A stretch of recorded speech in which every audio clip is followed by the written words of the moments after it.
E como eu disse, eu quero fazer um encerramento tratando de 3 tópicos. O que eu vou fazer? Eu não vou ler tudo e depois ler de novo. Para a gente ganhar um pouquinho de tempo, a gente vai fazendo a leitura e vai lendo cada tópico e já vai explicando assim, dessa forma, em nome de Jesus. Vamos fazer assim então, porque assim a gente ganha um pouco mais de tempo. É água para mim? Oh, glória, obrigado, Deus abençoe.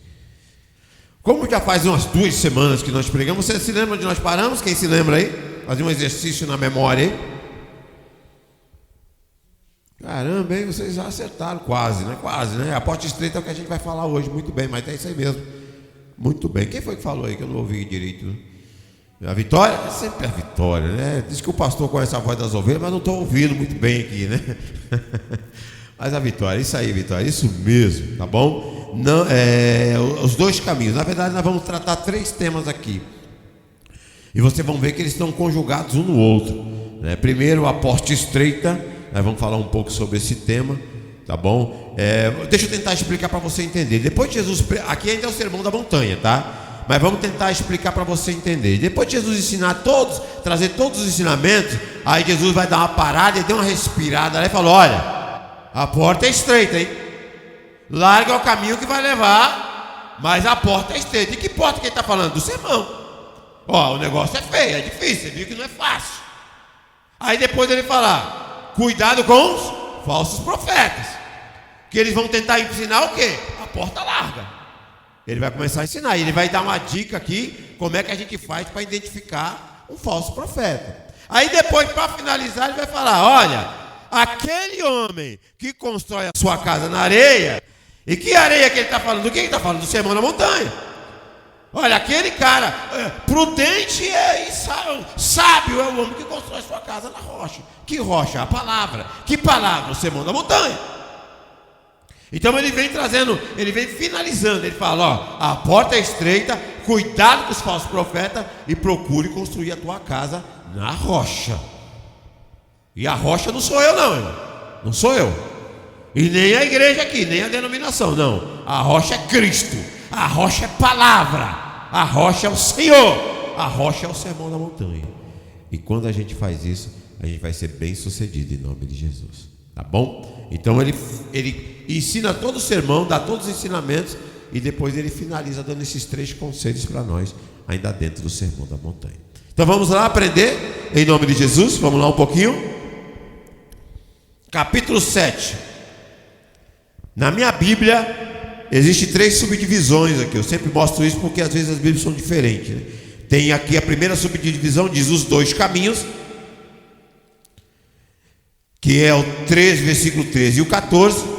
Depois do versículo 15 ao 23 tem outro subtítulo, fala os falsos profetas. Não sei se na Bíblia de vocês está parecida ou igual, ou não está, às vezes não está, tá bom? E depois do versículo 24 até o 29 tem outro subtítulo, que são os 2 fundamentos. É o que está aqui na minha Bíblia, que nós vamos seguir aqui, tá bom? Se a tua Bíblia estiver um pouco diferente, não tem problema, que é mais ou menos a mesma coisa, tá certo? Então vamos ler o versículo 13 e o 14. Quem vai ler o 13 e quem vai ler o 14? Antes de entrar, isso poderia ser uma introdução, mas já serve como base para essa ministração de 2 caminhos que o Senhor Jesus dá, né?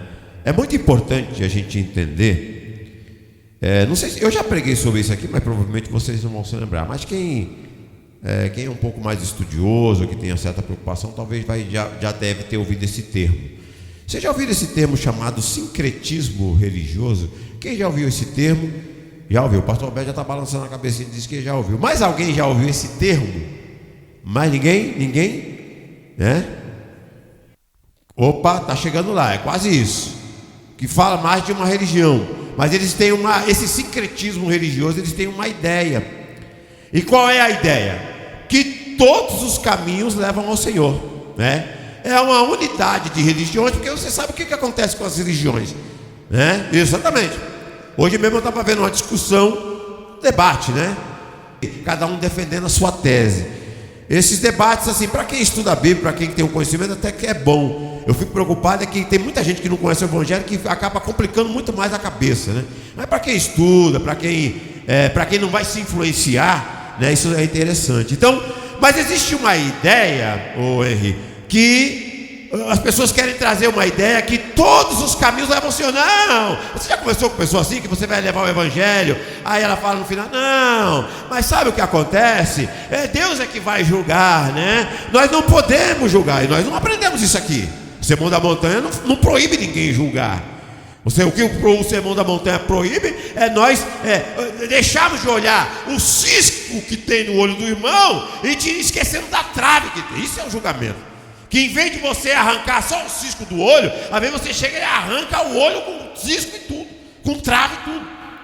É isso que o Sermão da Montanha proíbe. Mas não proíbe a gente de questionar e de buscar o conhecimento. Eu não aprovo muito essas pessoas que pegam determinadas pessoas e começam, esse aqui é um falso profeta. Eu não gosto muito disso. E você não vai me ver fazendo isso, nem aqui na igreja, e muito menos nas redes sociais. Eu não sou muito compatível com essa ideia.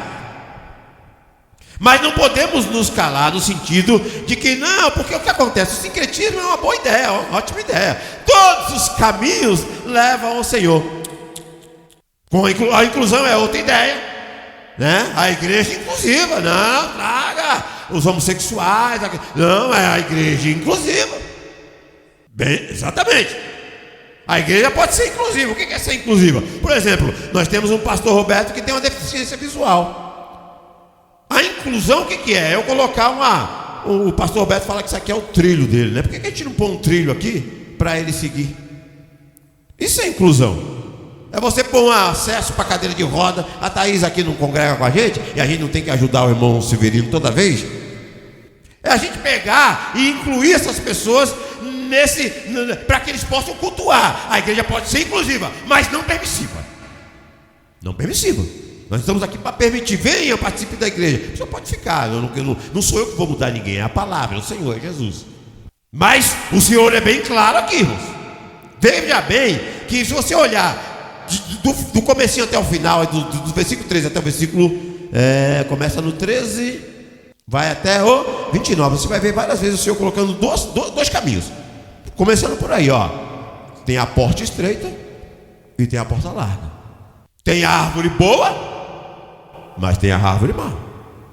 Você vai ver daqui a pouco, vai falar sobre. Tem o fruto bom, mas tem o fruto ruim. Tem o caminho que leva para o céu e o caminho que não leva para o céu. Tem o homem prudente, mas também tem o homem sensato.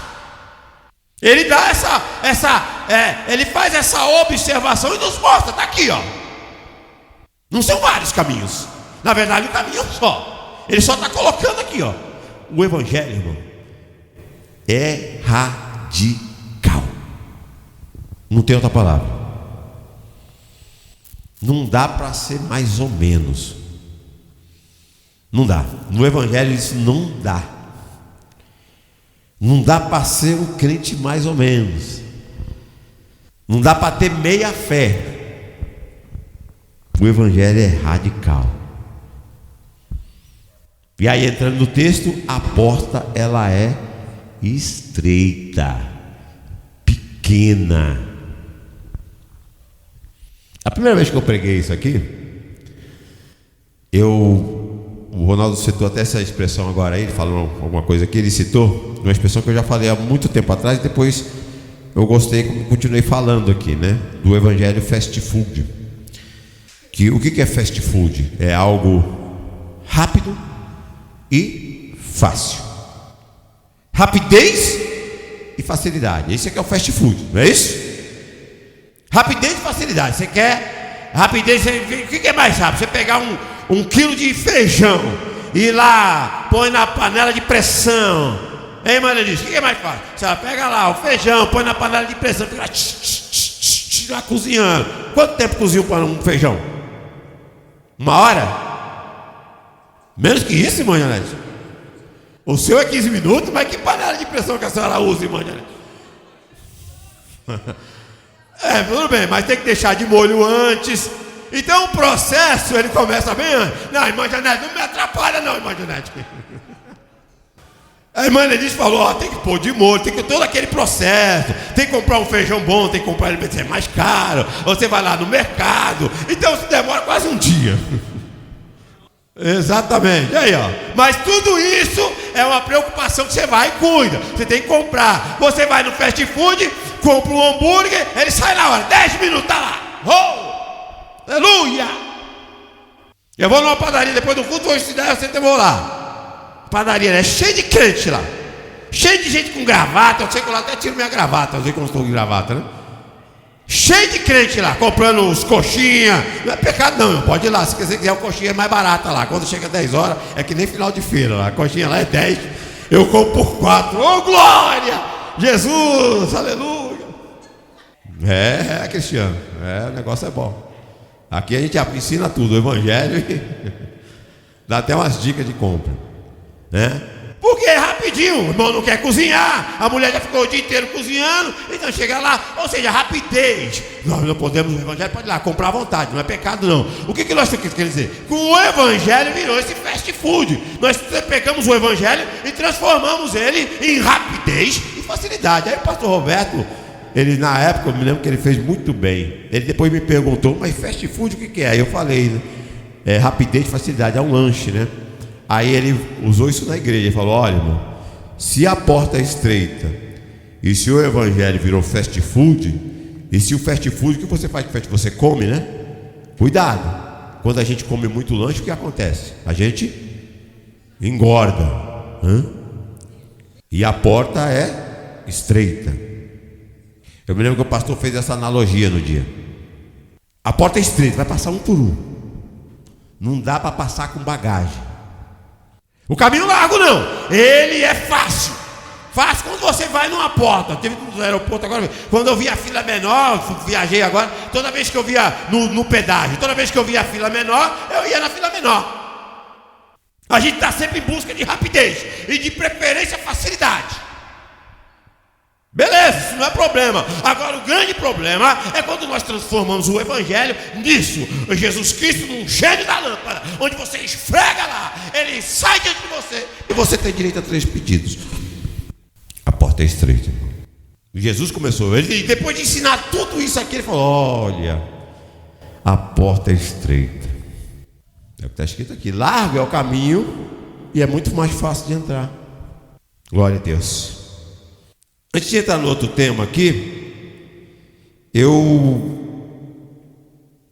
para a gente entrar numa porta estreita, eu acho que para a gente seguir o evangelho, ou o sermão da montanha, seja como é que você queira, ele precisa ser uma atitude de fé.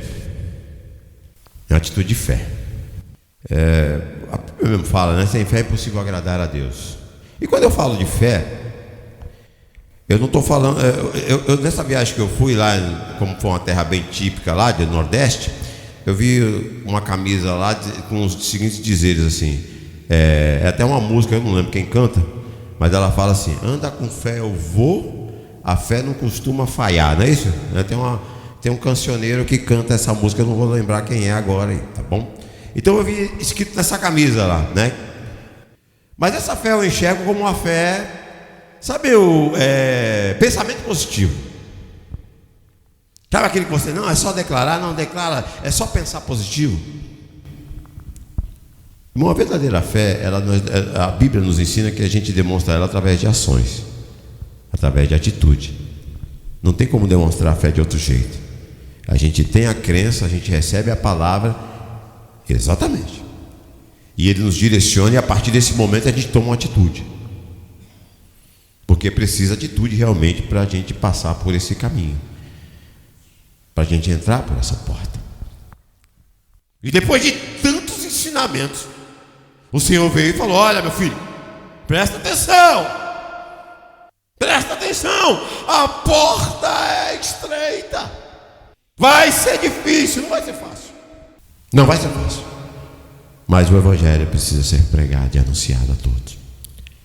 O segundo tópico, vamos ler ele também agora, vamos falar um pouco sobre os falsos mestres. Eita Deus, já naquela época, né, já tinha, e hoje eu acho que tanto para aquela época quanto para hoje, essa palavra se encaixa de uma forma perfeita. Vamos falar sobre os falsos mestres, vocês vão me ajudar na leitura. A leitura vai ser do versículo, vamos lá, versículo 15 até o versículo 23. Eu vou ler o primeiro e depois cada um irmão vai lendo de forma alternada, aliás. Vamos lá. Cuidado com o falso profeta, que vem até vós disfarçado de ovelha, mas por dentro são lobos devoradores. 16.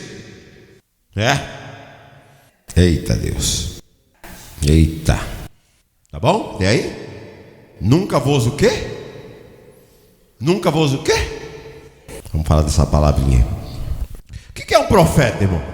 Quando você lê na Bíblia, olhando para a Bíblia primeiro, não olhando para os nossos dias, senão a gente começa a fazer confusão, né? Mas o que é um profeta na Bíblia? Qual é o entendimento que você tem de um profeta?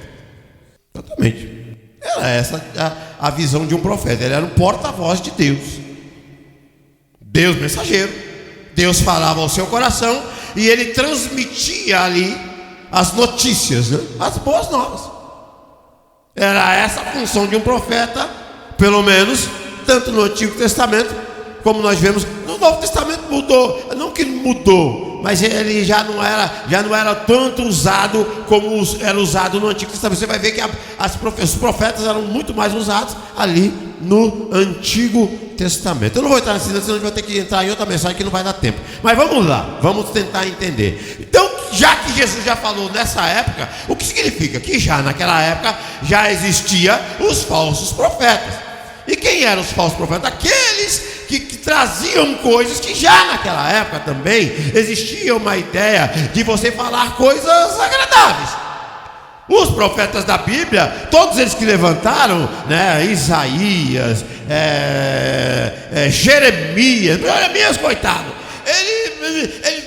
Uma vez eu vi um texto sobre Jeremias, ele falou assim: se você pensar no homem fracassado, vamos pensar na palavra fracasso e sucesso. O sucesso para nós hoje é uma pessoa bem sucedida, né? É uma pessoa que tem boas posses, é uma pessoa que fala bem, é uma pessoa que é ouvida, né? Hoje, nos nossos dias, é uma pessoa que tem muitos seguidores, isso é uma pessoa bem sucedida. Aí ele falou assim: então Jeremias foi um fracasso, porque ele pregou, ninguém ouvia, a família dele não ouvia ele, os reis da época não ouviam ele não teve direito nem de casar, ele foi preso, ele passou fome. Então, irmão, nos padrões de hoje, ele foi um total fracasso. Porém, nos padrões de Deus, ele seguiu aquilo que Deus determinou que ele falasse. O profeta era um porta-voz de Deus. Só que existiam os falsos profetas, como existem hoje também. Vários, inúmeros, que gostam de falar aquilo que a gente gosta de ouvir. Acho que a gente gosta, é uma coisa mais agradável. Eu vi um pregador pregando esse dia, Jesus é lindo, aleluia. Aí eu vi um esse dia, falava assim, ele tocou no rapaz, falou assim: senti aqui, seu nome é Mateus? Ele: não. Você conhece algum Mateus? Ele: não. Então abre a Bíblia em São Mateus aí. Olha, cara, foi rápido aí. Foi eliminado. Você é Mateus? Ele: não. Você conhece isso? Eu vi, mas não estou mentindo. Você é Mateus? Não. Você conhece algum Mateus? Não. Então abre a Bíblia em São Mateus aí. Aí ele foi abrir, eu falei, porque Deus tocou. Quando eu toquei nele, veio o nome Mateus na minha mente, não sei o quê. Bonitinho, não vou citar nome aqui não. Você está entendendo? Teve outro que falou: essa aqui eu quero falar, que eu quero que seja aplicada aqui na igreja. Teve um profeta que estava fazendo, olha só o que ele ensinou para o povo. E o povo, aleluia, a câmera mostrava assim um local cheio, irmão, abarrotado de pessoas. Aí ele se soltou a seguinte frase: ele falou assim: olha, se você for servo do seu pastor. Aí eu gostei, né? Ele falou assim: se você for servo do seu pastor, Deus vai ser seu servo. Aí eu falei: aleluia. Aí eu também gostei, lógico. Vamos aplicar isso aqui na igreja. Se você for meu servo, irmão, Deus vai ser seu servo. Olha só que boa aplicação. Eu gostei, porque são coisas agradáveis de ouvir. Aleluia. Como é que a gente faz então, irmão? Porque aí você vai falar: pastor, as redes sociais estão cheias de pessoas assim. Como é que a gente faz, irmão, para identificar? É pelos dons? Acabamos de ler o que aí? Em teu nome, Senhor, eu profetizei. Em teu nome, Senhor, eu expulsei demônios. Em teu nome, Senhor, eu repreendi, eu orei ali, as pessoas foram curadas. O que Jesus respondeu, irmão? O que Jesus respondeu? Não vos o quê? Essa palavra conhecer, no hebraico, ela tem um detalhe interessante. E a própria Bíblia mostra isso, né? Porque até eu vi em outras línguas, no grego, até no português, conhecer é você, às vezes, buscar informação. A língua portuguesa, ela é uma palavra, é uma língua difícil, né? Porque às vezes uma palavra ela tem alguns sentidos, né? E o conhecer é, às vezes, buscar informação. Mas no hebraico, ou a Bíblia foi no grego, no hebraico, né? Mas no hebraico, você vai ver que em alguns textos da Bíblia, está lá, o homem conheceu tal mulher. Aquilo lá está falando de quê? De sexo, de relações sexuais. Ele conheceu tal mulher, está escrito lá, não usa a palavra sexo, mas está, homem ou tal pessoa conheceu tal mulher. Então ele teve uma relação sexual com ele, ou com ela. Onde eu estou querendo chegar com isso? Relação sexual vem de intimidade, através do dom. E a gente se engana muito com isso. Eu já vi gente falando, olha como aquele irmão ora bonito, né? Olha como aquele irmão tem uma oração, né? Uma oração bonita, uma oração, ou tem uma boa pregação, ou canta bem. Quando Jesus fala, não vos conheço, é que essas pessoas têm até o dom. E se você perguntar, mas por quê, pastor? Sei lá. Olha, existem várias explicações. A Bíblia não tem nenhum versículo que diz, olha, é por causa disso. Mas eu creio que até pela misericórdia do Senhor, que Deus permite o dom, até para pessoas, demônios, as pessoas serem libertas de demônios, serem curados. Mas dom não demonstra que a pessoa tem intimidade com Deus. O que Jesus fala? Não vos conheço, ou seja, não tenho intimidade contigo. Eu não te conheço, cara. Então o dom não dá para ser base, porque hoje está cheio. Hoje está cheio. Então quando Jesus fala, não vos conheço, é porque assim, a gente não teve. Com Deus, irmão, e com Deus só funciona assim. Com vocês até funciona, eu posso até enganar vocês aqui, mas com Deus não funciona. Não, você não tem intimidade, eu não te conheço.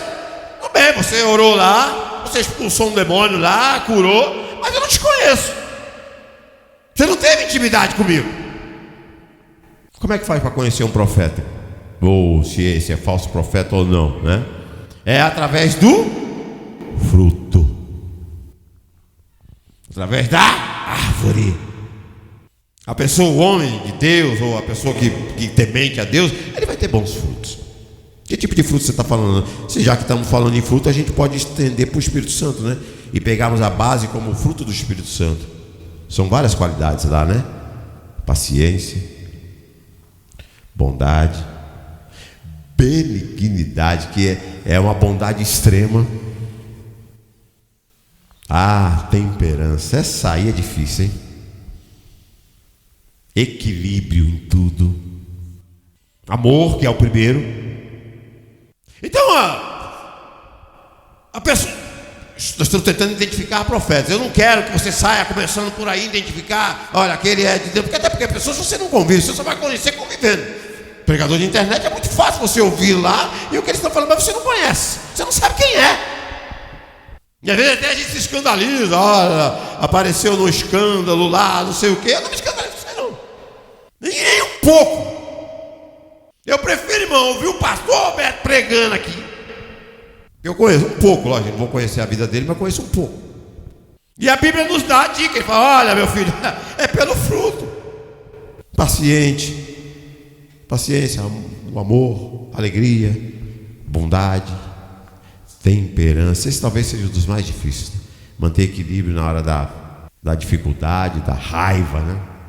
Manter esse equilíbrio, a temperança. É assim que se identifica um falso profeta. Ele tem uma linguagem, mas as suas atitudes não condizem com a sua linguagem. Ou seja, às vezes uma atitude nossa, irmão, a gente fala, mas uma atitude joga tudo por terra. E eu não estou aqui, irmão, eu sei que qualquer homem é falho, e ele tem direito, não vou dizer direito, né? Mas ele pode falhar, né? A probabilidade é grande, e ele vai falhar. Eu estou falando aqui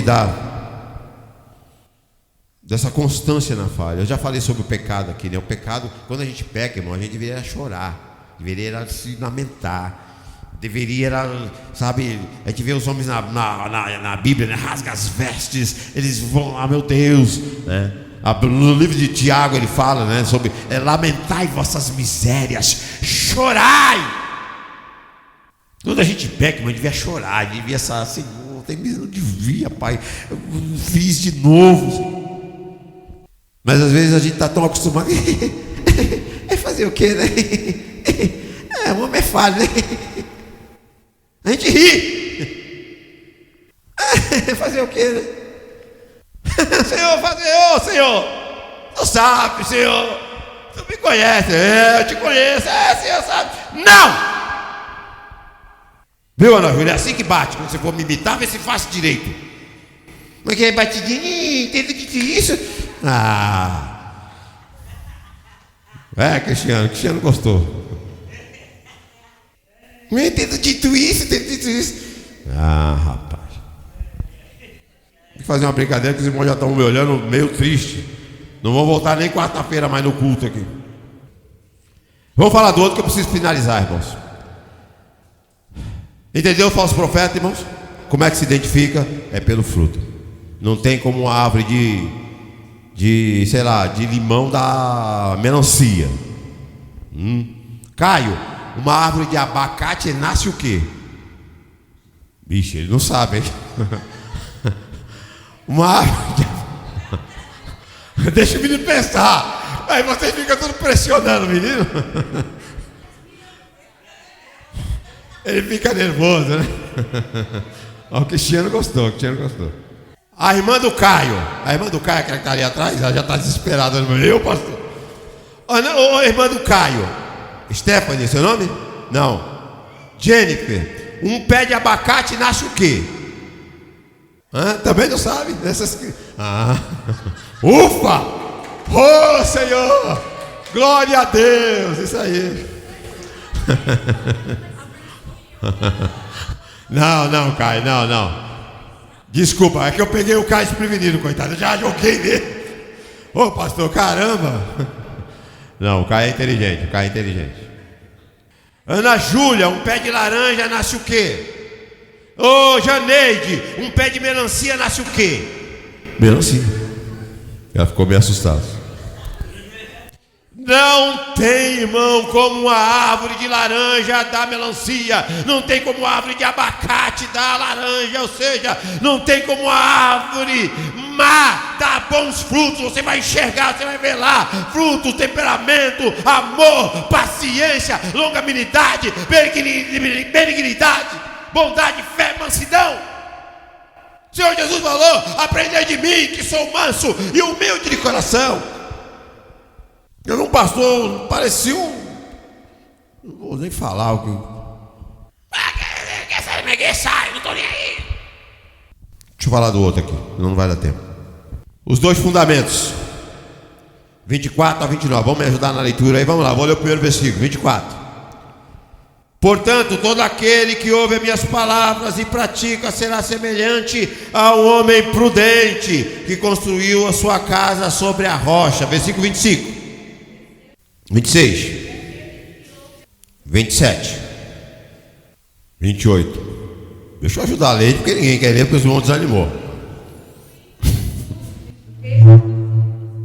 Muito bem. 29, só para encerrar? Muito bem. Eu não vou nem comentar essa parte, só vou pegar aqui. Vamos lá, para a gente ser mais rápido. Que esse texto aqui é autoexplicativo, né? Eu acho que não precisa muita explicação para você entender. Vamos pegar lá, o homem prudente. O que é uma pessoa prudente? Aí, tá vendo? Ele foi bem claro, bem sucinto, né?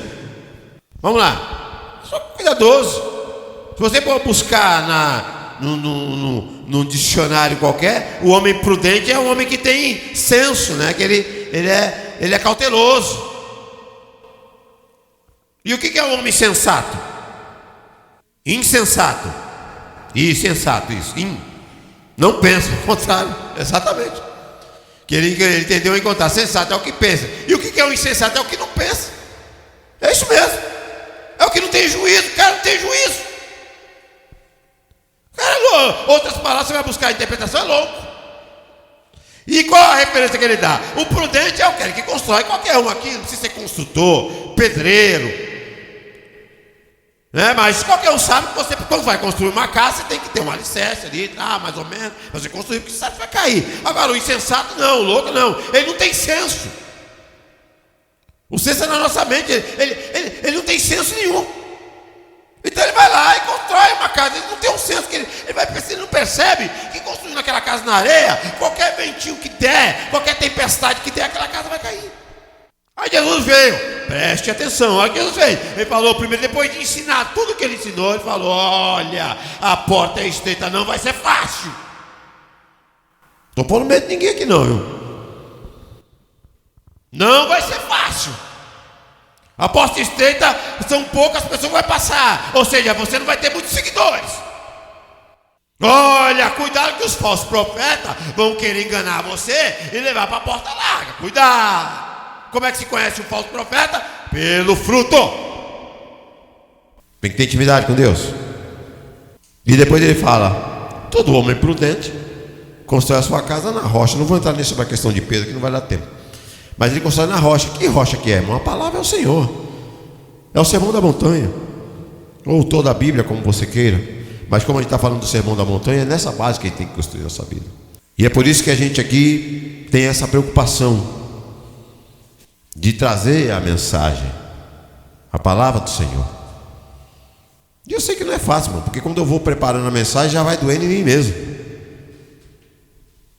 Então o homem prudente é aquele que ouve essas palavras e vai se esforçar para praticar.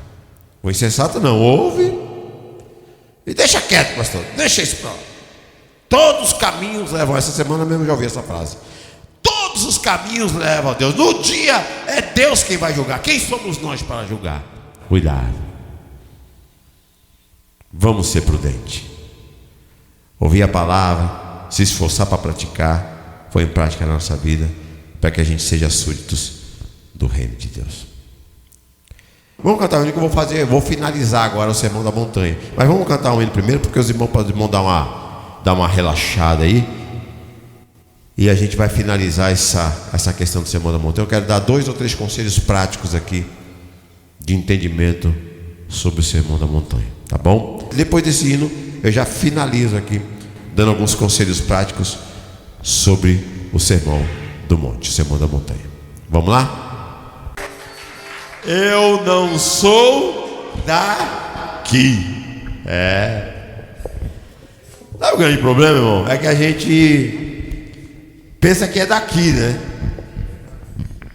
A gente está tão acostumado com esse sistema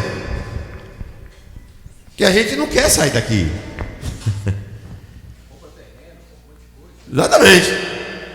Deixar para meus filhos. Compra 3, 4 terrenos, quer 2 carros. É isso? Deixa eu te dar umas dicas sobre o sermão da montanha. Eu ia pedir para vocês ficarem de pé, mas não pedi para vocês não dispersar, não. Eu prometo que depois já vamos ficar de pé, já vamos encerrar. Mas, deixa eu tirar esse. Irmãos, o sermão da montanha, só para finalizar, já que nós estamos terminando ele. O sermão da montanha, irmãos, eu gostaria de deixar algumas dicas para vocês. Vamos lá. Vou te dar uma dica.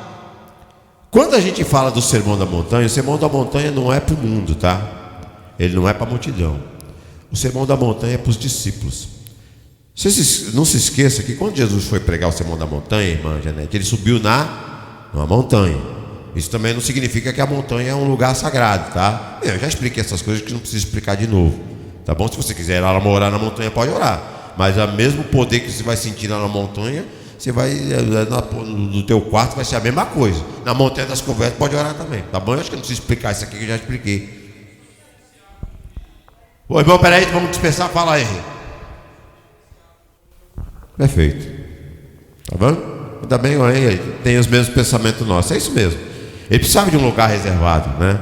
O próprio Senhor Jesus falou: ó, quando orar, vai para o teu quarto. Mas Jesus nem em casa tinha, quanto menos quarto, né? Ele precisava de ter um lugar reservado. A montanha ali usava ali meio como um palco, né? Mas quando ele foi pregar, ele não pregou para a multidão. Ele sentou, ele sabia que o discurso ia demorar, que foi o maior discurso que ele teve. Ele falou: vai demorar um pouquinho. Ele sentou, chamou os discípulos e a multidão ficou de trás. Isso aqui que ele pregou primeiro para os discípulos, para os seus seguidores. A princípio ali para os 12. Tem gente que fala que não estavam os 12 lá, outros dizem que estavam, e também não importa quantos tinham lá. Não importa, isso aí não é tão importante assim. Mas o fato é que o Sermão da Montanha não é para o mundo, não é para a multidão, é para os discípulos. Agora cabe a nós identificar o que nós somos. Nós queremos ser só a multidão? Ou queremos ser discípulos, seguidores de Jesus? Eu li uma vez sobre Lutero, e ele falou o seguinte, eu não vou lembrar a palavra porque eu li isso há muito tempo, mas eu guardei. Ele deu o significado de discípulos, e quando ele traduziu a Bíblia para o alemão, ele deu um significado que acho que talvez o melhor significado para a palavra discípulo. Na interpretação que ele deu para a tradução de alemão, ele falou assim: aquele que imita, aquele que segue, imitadores de Cristo. Agora cabe a você, porque não sou eu que vou fazer isso por você, e nem você vai fazer isso por mim. Eu não vou fazer isso pela minha esposa, não vou fazer isso pelo meu filho. Isso é uma tomada de decisão, é pela fé. Você quer ser multidão ou quer ser discípulo? O Sermão da Montanha não é para o mundo. Irmão, você quer que o mundo comece a perdoar todo mundo, comece a amar? É o mundo. A palavra de Deus diz: o mundo jaz maligno. Não adianta você que o mundo jaz maligno. Esquece o mundo. Eu estou falando de você. O que você quer ser? Multidão? Porque a multidão só estava assim. A multidão, você acha que queria alguma coisa? Queria o bem de Jesus, queria ser curado, porque a multidão estava lá. Como acontece na grande maioria, os evangélicos são tantos, tão espalhados aí no mundo inteiro. Não teve um censo aí dizendo que a cada 4 pessoas um evangélico. Eu fiquei até assustado. Queriam de Jesus, mas o discípulo é diferente. A multidão quer alguma coisa de Jesus. O discípulo não, o discípulo chega assim: o que eu posso ajudar? O que eu posso fazer, Senhor? É diferente. O Sermão da Montanha não é para o mundo, não é para a multidão. O Sermão da Montanha é para o discípulo, é para o seguidor. É para aquele que quer ser discípulo, quer ser seguidor de Cristo. Cabe a nós tomarmos uma decisão. Significa que os discípulos são a diretoria de Cristo? Que a gente usa essa expressão: aqui é a diretoria, né? Os discípulos de Jesus são os que sentam nessas cadeiras aqui melhor, aqui com o pastor Roberto, a irmã. Se você vai lembrar, os piores foram escolhidos por Jesus. Traidor, brabo. Mas o discípulo, ele não era a diretoria de Cristo, mas foi dado algo importante, que ele fosse o responsável de levar o evangelho. Porque discípulo faz discípulo, ovelha faz ovelha.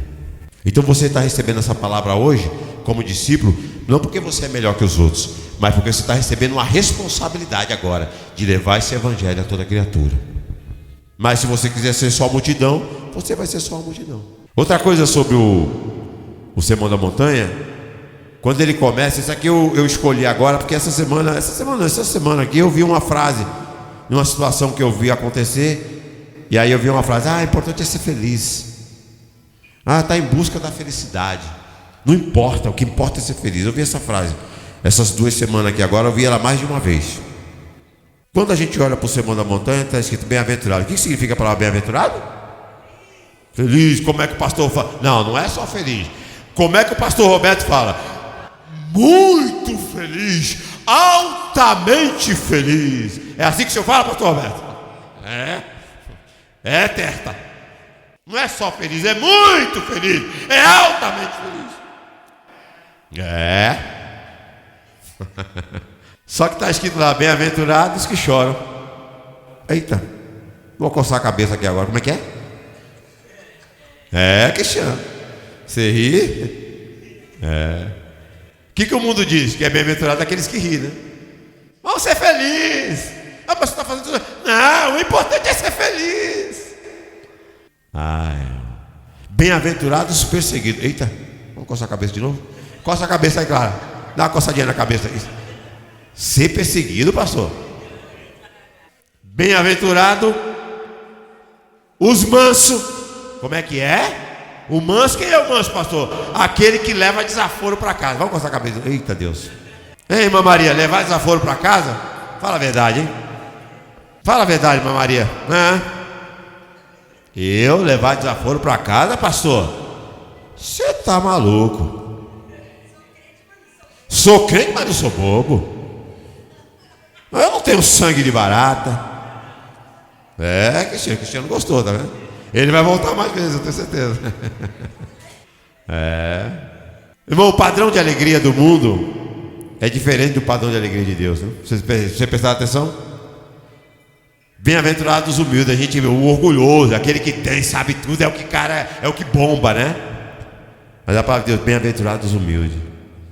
Feliz é o humilde. E tantas outras expressões, sal da terra, luz do mundo, aquele que fala bem de quem fala mal de você, perdoar quem te fez mal, orar por aqueles que estão te maltratando e estão te perseguindo. Fala da oração, ensina tudo. Será?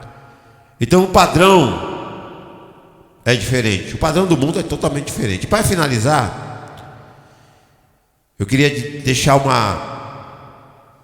não sei se é uma dica, mas se você lembrar de tudo que foi pregado aqui, mais ou menos, né? E hoje, e você falar assim, meu Deus, eu estou 50% fora disso aí, 60, 70, 90, 20, eu não sei qual a sua porcentagem. Mas se você pelo menos já está identificando isso, já é um bom sinal. É um bom sinal. Sabe por quê, irmãos?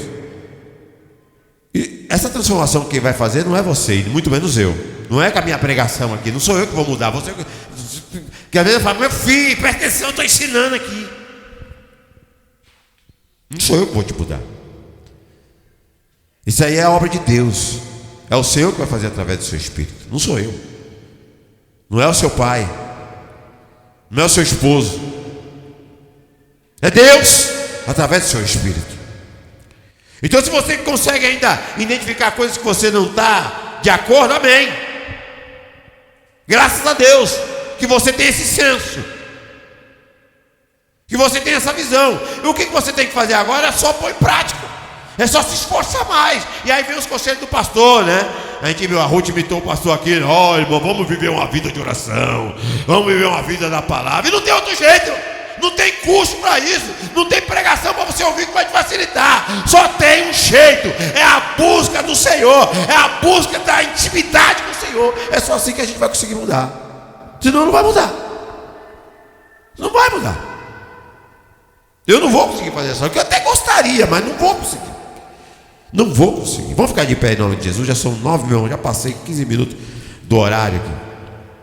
Me perdoa. O Espírito Santo quer te ajudar. Obrigado, Cristiano. O Espírito Santo quer te ajudar. Então se você tem pelo menos essa consciência, já é um bom sinal. Já é um bom sinal. Que a gente precisa de melhorar. Sempre. É sempre melhorando. Sempre melhorando. Sempre buscando a capacidade do Senhor. Amém? Deixa eu fazer, eu vou fazer oração não. Vou deixar o pastor Roberto ficou quietinho aqui. Vem cá, pastor Roberto. Ele vai fazer aqui o encerramento. Opa, cuidado. Isso, vem devagarzinho. Dá para vir? Se eu levo ele. Dá para vir? Beleza. Isso, aprumou, né? Vou deixar o pastor Roberto fazer o encerramento. Que ele, na verdade, foi o grande incentivador, né? Eu me lembro quando ele começou essas mensagens assim na igreja, quando nós começamos esse trabalho, a perseguição que ele sofreu, né? Eu me lembro disso. Foi muito grande. Ele ficou bravo um dia, não vou pregar mais. Calma, pastor. É homem, é falho, né? E a gente sofreu muita perseguição no começo por causa disso, né? Hoje, graças a Deus, a pessoa pelo menos fica até o final do culto para ouvir. Eu não sei se vão voltar, pastor, mas pelo menos está aí o culto até agora. E foi muita perseguição. Mas nós aprendemos isso. E a igreja aqui tem colocado esse foco na vida, de levar a palavra do Senhor. Não somos perfeitos, tá? Se você começar a chegar, olhar para o pastor, você vai encontrar defeito. Em mim então nem se fala, tá? Mas o nosso papel é levar as boas novas, o Evangelho de Cristo. Põe em prática na tua vida, para que a gente seja bem sucedido, em nome de Jesus. E assim a gente encerra essa parte do sermão. O sermão da montanha vai continuar sendo pregado, volta e meia a gente cita ele, né? Mas pelo menos da minha parte eu me sinto aqui feliz de ter colocado em prática aquilo que Deus colocou no meu coração. e passar as informações. Hoje, agora foram até gravadas, né? Então você tem acesso aí quando quiser, melhor ainda do que da outra vez que eu tinha ministrado. Vamos buscar o reino. Construa sua casa na rocha, e a rocha é Cristo, é a palavra, em nome de Jesus. Amém? Pastor Roberto vai fazer o encerramento, vai dar suas considerações, e depois vamos fazer o encerramento em nome de Jesus. Amém, pastor? Mais uma vez eu saúdo os irmãos com a paz do Senhor. Queridos irmãos, se nós colocar nas nossas vidas o fruto do Espírito, nós vamos cumprir todo o sermão da montanha.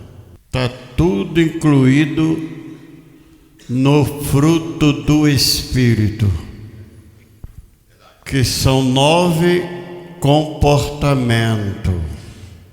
9. 3 em relação a Deus, que é amor, gozo e paz. Amor é amor a Deus e amor ao próximo. Esses 3 é em relação a Deus. Os outros 3, qualidade, é em relação ao nosso próximo, é em relação ao nosso semelhante, a tua esposa, teu esposo, teu filho, a tua filha, o vizinho, o empregado, o patrão. Esses 3 frutos é em relação, essas 3 qualidades desse fruto é em relação ao seu próximo, que é amabilidade, que é também bondade, né? Que é também fidelidade. E o terceiro é em relação a você mesmo, que é fidelidade, fé, que é mansidão e domínio próprio. Se a gente assimilar essas 9 qualidades, que é o fruto do Espírito, ao qual nós somos conhecidos por todos e por Deus também, se a gente colocar essas 9 qualidades que está em Gálatas no capítulo 5 e o versículo 22, aí nós complementamos todo o sermão da montanha na nossa vida. Então que Deus nos ajude e que Deus nos abençoe, que a gente venha entender essas palavras para que a gente seja feliz desde agora e para todo sempre. Felicidade existe, irmão, ela existe. E a felicidade é Cristo, é os seus mandamentos, é a sua palavra. Fora disso, é só perturbação, viu?